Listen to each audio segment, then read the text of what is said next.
Doctor Yunus Tarique Rahman বৈঠক রমজানের আগে নির্বাচনের প্রস্তাব বিএনপির প্রস্তুতি শেষ হলে হতে পারে আশ্বাস প্রধান উপদেষ্টার সংস্কার ও বিচারের অগ্রগতিতে গুরুত্ব।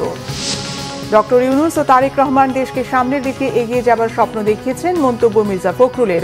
রাজনীতির মাঠে উত্তাপ কমবে আশা বিশ্লেষকদের। ঈদের ছুটির শেষ দিন আজ রাজধানীতে ঘর ফেরত মানুষের ঢল, লম্বা ছুটির আবেশ মানুষের চোখে মুখে।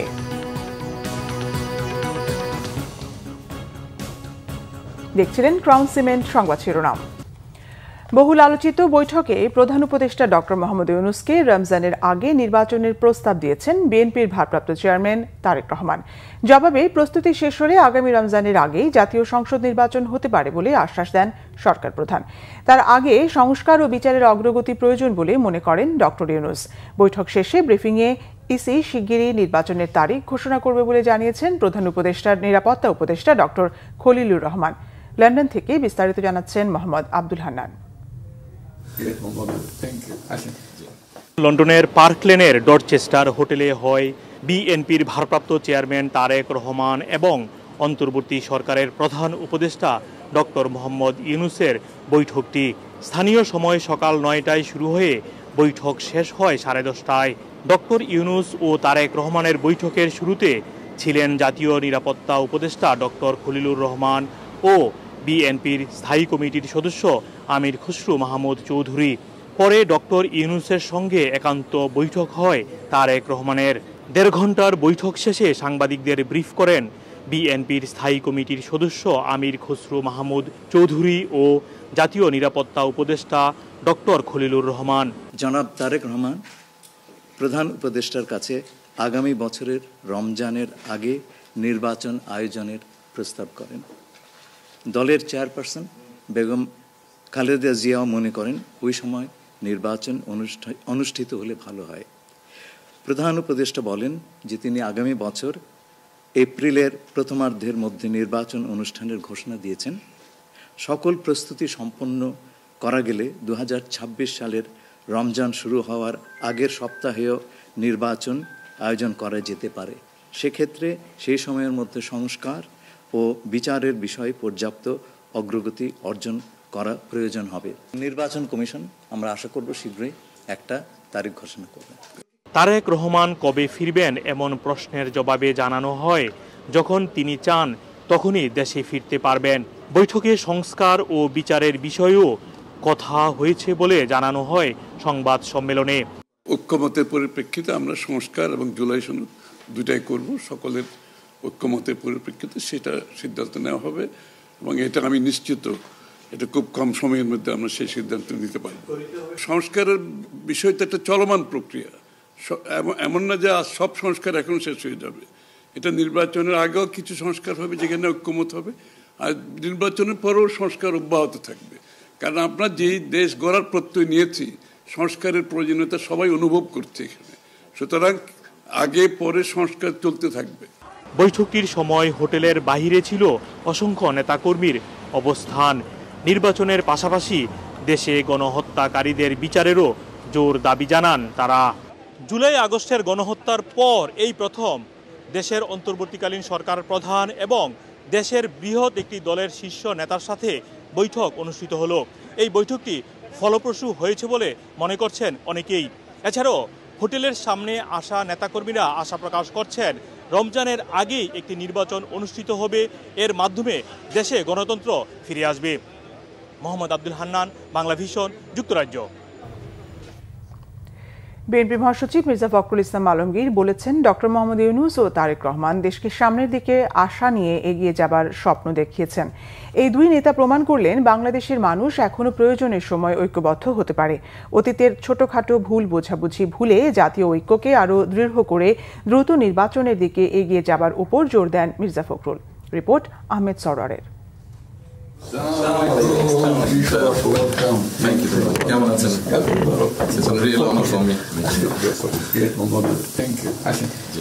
লন্ডনে বহুল আকাঙ্ক্ষিত বৈঠক শেষে গুলশান কার্যালয়ে সাংবাদিকদের কাছে প্রতিক্রিয়া জানান বিএনপি মহাসচিব মির্জা ফখরুল ইসলাম আলমগীর। বলেন, যৌথ ঘোষণায় বলা হয়েছে সৌহার্দ্যপূর্ণ পরিবেশ এবং সুন্দরভাবে বৈঠক হয়েছে। নির্বাচন ইস্যুতে তারেক রহমানের প্রস্তাবে প্রধান উপদেষ্টা সম্মত হয়েছেন। আল্লাহর কাছে অশেষ কৃতজ্ঞতা জানাচ্ছি যে সত্যিকার অর্থেই এই বৈঠকটি একটি টার্নিং পয়েন্টে পরিণত হয়েছে। গোটা জাতি আনন্দের সঙ্গে লক্ষ্য করলো যে আপনার এইটাতে প্রধান উপদেষ্টা সম্মত হয়েছেন এবং তারা ফেব্রুয়ারির মাঝামাঝি সময়ে নির্বাচনের সময়সীমা নির্ধারণ করেছেন। তারেক রহমান সাহেব রাষ্ট্রনায়কোচিত যে গুণগুলো তার মধ্যে রয়েছে সেই গুণ তিনি প্রমাণ করেছেন। প্রথম একটি বৈঠক যেটা সত্যিকার অর্থে গোটা জাতি অত্যন্ত উদ্বিগ্ন ছিল, সেই বৈঠকটিতে তিনি আল্লাহর হুকুমে সফল হয়েছেন। একটা যে স্টেলমেট ছিল, একটা যে আপনার সব কিছু অনিশ্চিত অবস্থায় চলে গিয়েছিল, সেই অবস্থাটাকে কাটিয়ে তিনি জাতিকে এই দুই নেতা আবার সামনের দিকে আশা নিয়ে এগিয়ে যাওয়ার স্বপ্ন দেখিয়েছেন। গণতন্ত্র একদিনের বিষয় না, চর্চার বিষয় উল্লেখ করে মির্জা ফখরুলের আহ্বান সোশ্যাল মিডিয়ায় বকাবকি, একে অপরকে গালাগালি বন্ধ করে জাতীয় ঐক্য সৃষ্টি করে দেশকে পুনর্গঠনে এগিয়ে যাওয়ার। আজকে এই দুই নেতা প্রমাণ করলেন যে বাংলাদেশের মানুষ এখনো প্রয়োজনের সময় ঐক্যবদ্ধ হতে পারে, নেতারা নেতৃত্ব দিতে পারেন এবং সেই হিসাবেই বাংলাদেশের মানুষ সামনের দিকে এগিয়ে যাবে। অতীতে যে সমস্ত ছোটোখাটো আপনার একটু কথাবার্তা হয়েছে সেগুলোকে ভুলে গিয়ে সামনের দিকে জাতীয় ঐক্যকে আরও দৃঢ় করে এবং যেটা বলা হয়েছে আপনার সমস্যাগুলোকে সমাধান করে নিয়ে আমরা যেন অতি দ্রুত একটা নির্বাচন, যেটা বলা হয়েছে ফেব্রুয়ারির মাঝামাঝি সময়, সেই নির্বাচনে সুষ্ঠুভাবে সুন্দরভাবে যেতে পারি এবং জাতির যে আকাঙ্ক্ষা সেটা পূরণ করতে পারি। আসলে আমরা সবাই একসাথে একযোগে জাতীয় ঐক্য সৃষ্টি করে আমরা দেশকে পুনর্গঠনের জন্য, নতুন বাংলাদেশ গঠন করবার জন্য এগিয়ে যাই। গণতন্ত্রের জন্য এত বছরের সংগ্রাম, রক্তদানের কথা শ্রদ্ধার সাথে স্মরণ করেন বিএনপি মহাসচিব। আহমেদ সরওয়ার, বাংলা ভিশন, ঢাকা। ডক্টর ইউনূস ও তারেক রহমানের বৈঠকের পর রাজনীতির মাঠে উত্তাপ কমবে বলে মনে করছেন বিশ্লেষকরা। ফেব্রুয়ারির প্রথম সপ্তাহে জাতীয় নির্বাচনের তারিখ নির্ধারণকে ইতিবাচকভাবে দেখছেন রাজনীতিবিদরা। নির্বাচনের তারিখ জটিলতা কেটে গেলে সংস্কার ও বিচার দ্রুত হবেও মত তাদের। রিপোর্ট ফরুক বাবুর। বিচার ও সংস্কার প্রশ্নে ঐক্যমত্য থাকলেও সাম্প্রতিক সময়ে নির্বাচনের দিনক্ষণ নিয়ে দেখা দেয় অস্থিরতা। বিএনপির সাথে অন্তর্বর্তী সরকারের রীতিমতো টানাপোড়েন শুরু হয়। এমন বাস্তবতায় সবার চোখ লন্ডনে। 1.5 ঘন্টার বৈঠক শেষে সন্তুষ্টির কথা জানিয়েছে দুপক্ষই। এ বৈঠককে রাজনীতিতে ইতিবাচক দেখছেন গণসংহতি আন্দোলনের প্রধান সমন্বয়ক জোনায়েদ সাকি। বলেন, নির্বাচন ইস্যুতে সময়ক্ষেপণ সংস্কার ও বিচারকে বাধাগ্রস্ত করছে। আজকে যখন বিএনপি অ্যাক্টিং চেয়ারপারসনের সাথে আলোচনার পরিপ্রেক্ষিতে মাননীয় প্রধান উপদেষ্টা বলেছেন যে এটা সম্ভব যদি বিচার এবং সংস্কার কাজ যথেষ্ট পরিমাণে অগ্রগতি হয়, তো সেদিন তার মানে একটা ইতিবাচক সম্ভাবনা তৈরি হয়েছে।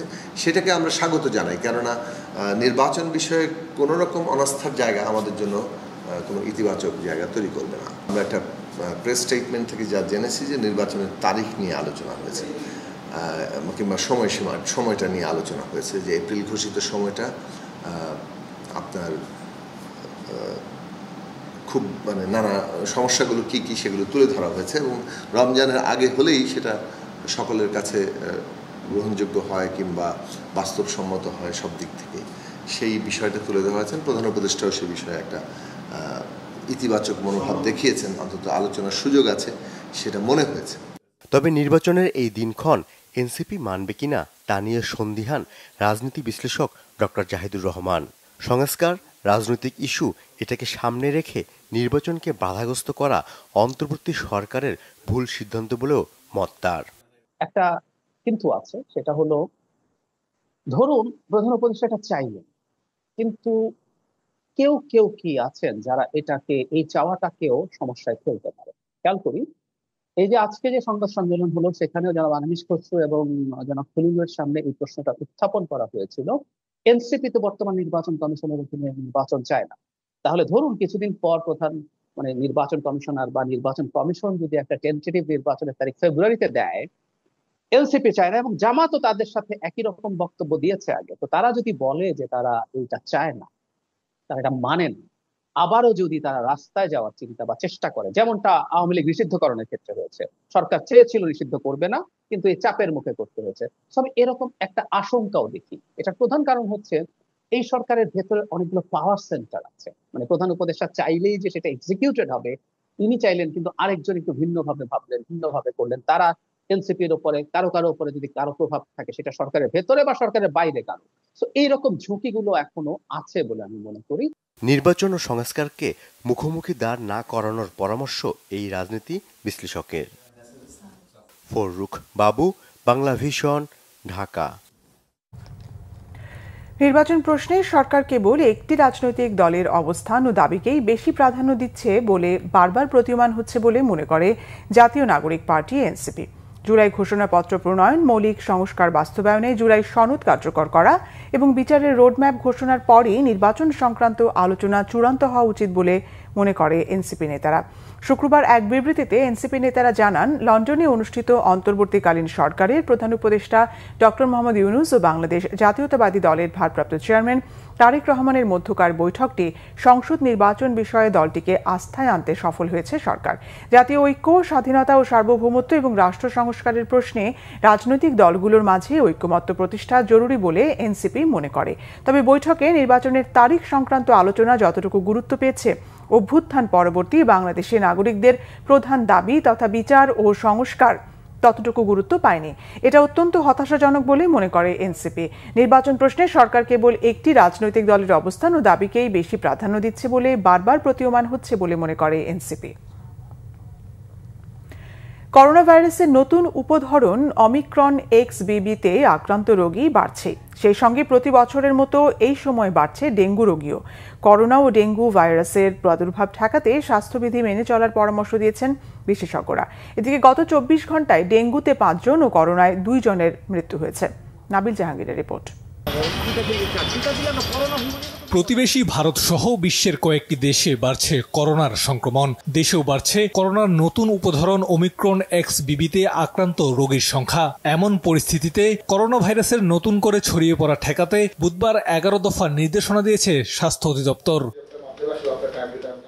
ঈদের লম্বা বিরতি শেষে রাজধানীতে ফিরছে মানুষ। কর্মচাঞ্চল্য ফিরে পাচ্ছে মহানগরী ঢাকা। তবে রেলওয়ে স্টেশন, বাস টার্মিনাল, বাজার কিংবা রাস্তাঘাটে যারা চলাচল করছেন তাদের অধিকাংশই মানছেন না স্বাস্থ্যবিধি। মাস্ক ব্যবহারের ক্ষেত্রেও রয়েছে অনেকের অনীহা।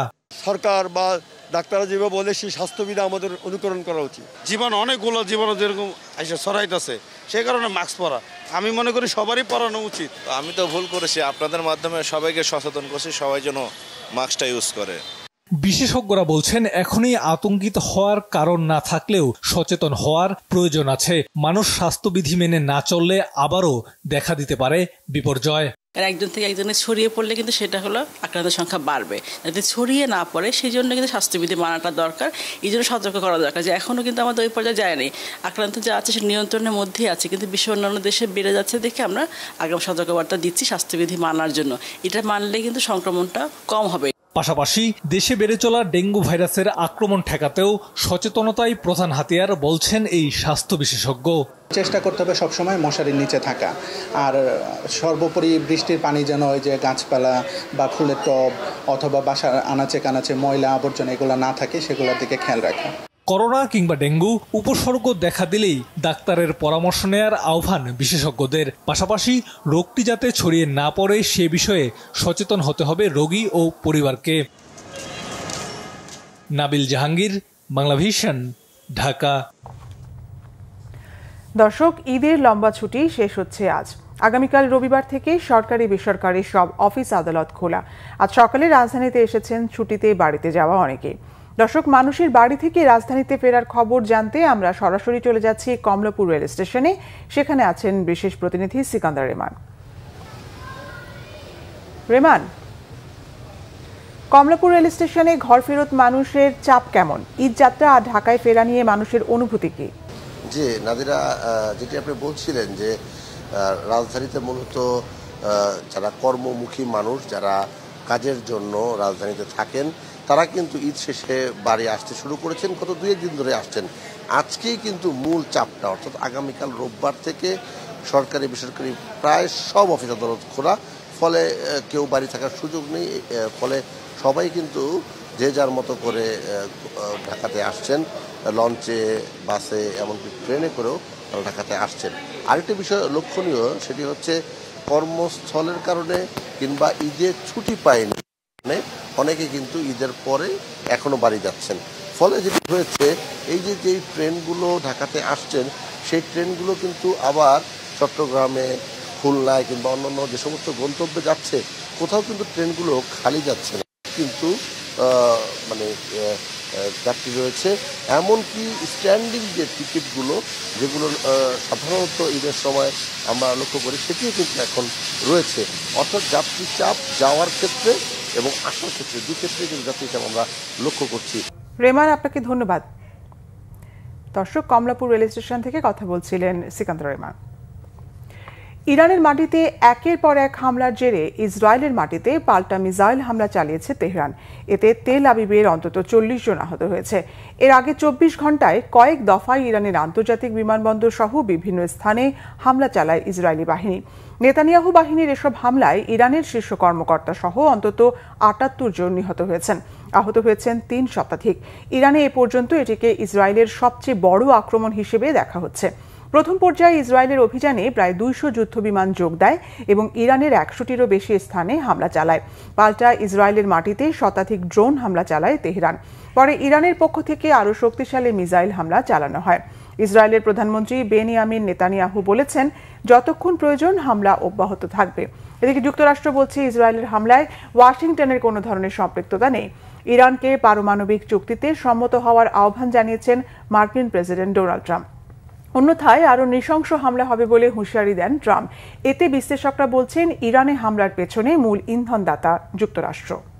আশা হতাশায় ফ্রান্সে শেষ হল 5 দিনের জাতিসংঘ আন্তর্জাতিক সমুদ্র কনফারেন্স। বঙ্গোপসাগর কেন্দ্রিক ব্লু ইকোনমি বা নীল অর্থনীতি বাংলাদেশের ভবিষ্যৎ প্রবৃদ্ধির সম্ভাবনাময় খাত হলেও তা বর্তমানে বৈশ্বিক জলবায়ু সংকট ও সমুদ্র দূষণের কারণে চ্যালেঞ্জের মুখে, এমনটি বলছেন বাংলাদেশ থেকে অংশ নেয়া পরিবেশ বিজ্ঞানীরা। ফ্রান্সের নিস শহর থেকে সমুদ্র কনফারেন্সের আরও খবর জানাচ্ছেন ওবায়দুল্লাহ মামুন, ছবি তুলেছেন সৈয়দ আমানুল্লাহ ওয়ালস। পাহাড় আর সমুদ্রের মিতালি ফ্রান্সের পর্যটন এলাকা নিস। সমুদ্রের কোল ঘেঁষে পাহাড়ের পাদদেশে বসেছিল জাতিসংঘের 3য় আন্তর্জাতিক সমুদ্র সম্মেলন। এবারের সম্মেলনে অংশ নিয়েছে 200টি দেশের মন্ত্রী, সরকারি প্রতিনিধি, পরিবেশ কর্মী ও পরিবেশ জলবায়ু পরিবর্তনে কাজ করা সংগঠনগুলো। এবারের সম্মেলনে উচ্চ সমুদ্র চুক্তি ও গভীর সমুদ্রে খনন বন্ধ এবং নতুন প্লাস্টিক চুক্তিতে 95টি দেশ সই করেছে। তবে এসব চুক্তিকে অকার্যকর আর ফাঁকা বলেছে আন্তর্জাতিক পরিবেশবাদী সংগঠন গ্রিনপিস। এ আয়োজনে গভীর সমুদ্র খনন নিয়ে বিতর্কের পাশাপাশি আন্তর্জাতিক জলসীমায় সংরক্ষণের উদ্যোগ উল্লেখযোগ্য অগ্রগতি দেখা গেছে। তবে ছোট দ্বীপরাষ্ট্রগুলোর জন্য বড় আর্থিক প্রতিশ্রুতি না দেওয়া ও এজেন্ডা থেকে জীবাশ্ম জ্বালানির প্রসঙ্গ বাদ পড়ায় অনেক প্রতিনিধি হতাশা প্রকাশ করেছেন। বাংলাদেশের 2 সদস্যের প্রতিনিধি দল এই সম্মেলনের বিভিন্ন সেশনে দেশের উপকূলীয় দুর্যোগ, সমুদ্র দূষণ এবং ব্লু ইকোনমির সম্ভাবনা নিয়ে আন্তর্জাতিক সম্প্রদায়ের নজর কাড়ার চেষ্টা করে। বঙ্গোপসাগর কেন্দ্রিক ব্লু ইকোনমি বাংলাদেশের ভবিষ্যৎ প্রবৃদ্ধির সম্ভাবনাময় খাত হলেও তা বর্তমান বৈশ্বিক জলবায়ু সংকট, সমুদ্র দূষণের চ্যালেঞ্জের মুখে। আমাদের ভবিষ্যৎ যে কোনো অ্যাক্টিভিটি, সেটা পলিসি লেভেলের হোক, সেটা কোনো গ্রাউন্ড ব্রেকিং ডিসকাশন হোক, সেখানে যেন ইয়াংকে ইনভলভ করে। ইয়াংকে ইনভলভ করার একটা সুযোগ আছে, সুবিধা আছে। সেটা হচ্ছে কি, ইয়াংরা যখন বর্তমান পলিসির সাথে অ্যাডাপ্ট করবে, আগামী প্রজন্মের পলিসি কি হবে সেটা যখন নিতে পারবে, তখন তারা যখন লিডারশিপে যাবে, তাদের কিন্তু মোটিভেশনটা ডিফারেন্ট টাইপের হবে, সমন্বয়টা আরো সুন্দরভাবে হবে। রিসার্চের জন্য অনেক অপরচুনিটি দরকার, যেটা আমাদের ডেভেলপিং কান্ট্রিজে অনেক কিছু নাই। তো এটা কোঅর্ডিনেশনের মাধ্যমে আসবে। শুক্রবার সকাল 11টায় বিশেষ সেশনের মধ্য দিয়ে সম্মেলনটি শেষ হয়। নতুন প্লাস্টিক চুক্তি, গভীর সমুদ্র খনন বন্ধ, উচ্চ সমুদ্র চুক্তি আইনি হাতিয়ার যা আন্তর্জাতিক জলসীমায় সুরক্ষিত এলাকা তৈরি করতে পারে।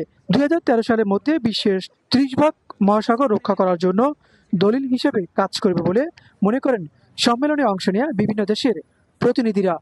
উচ্চ সমুদ্র চুক্তি, গভীর সমুদ্রে খনন বন্ধ এবং নতুন প্লাস্টিক, এই 3টি চুক্তি স্বাক্ষরিত হয়েছে এবারের 3য় জাতিসংঘের আন্তর্জাতিক এই সমুদ্র কনফারেন্সে।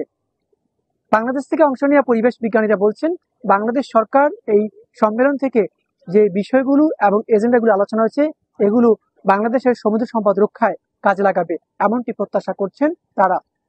ফ্রান্সের নিচ থেকে ওবায়দুল্লাহ মামুন, বাংলা ভিশন। সংবাদ শেষ করব ক্রাউন সিমেন্ট শিরোনামগুলো আরেকবার জানিয়ে। ডক্টর ইউনূস তারেক রহমান বৈঠক, রমজানের আগে নির্বাচনের প্রস্তাব বিএনপির, প্রস্তুতি শেষ হলে হতে পারে আশ্বাস প্রধান উপদেষ্টার, সংস্কার ও বিচারের অগ্রগতিতে গুরুত্ব। ডক্টর ইউনূস ও তারেক রহমান দেশকে সামনের দিকে এগিয়ে যাবার স্বপ্ন দেখিয়েছেন, মন্তব্য মির্জা ফখরুলের। রাজনীতির মাঠে উত্তাপ কমবে আশা বিশ্লেষকদের। ঈদের ছুটির শেষ দিন আজ, রাজধানীতে ঘর ফেরত মানুষের ঢল, লম্বা ছুটির আবেশ মানুষের চোখে মুখে। এই ছিল এখনকার মতো। পরের সংবাদ সকাল 10টায়, 9টায় রয়েছে নিউজ টপ 10, দেখার আমন্ত্রণ রইল। এছাড়া বাংলা ভিশন সংবাদ ও সংবাদ সংশ্লিষ্ট অনুষ্ঠান দেখতে ভিজিট করুন www.bvnews24.com ও facebook.com/banglavishannews এবং সাবস্ক্রাইব করুন youtube.com/banglavishannews। ধন্যবাদ।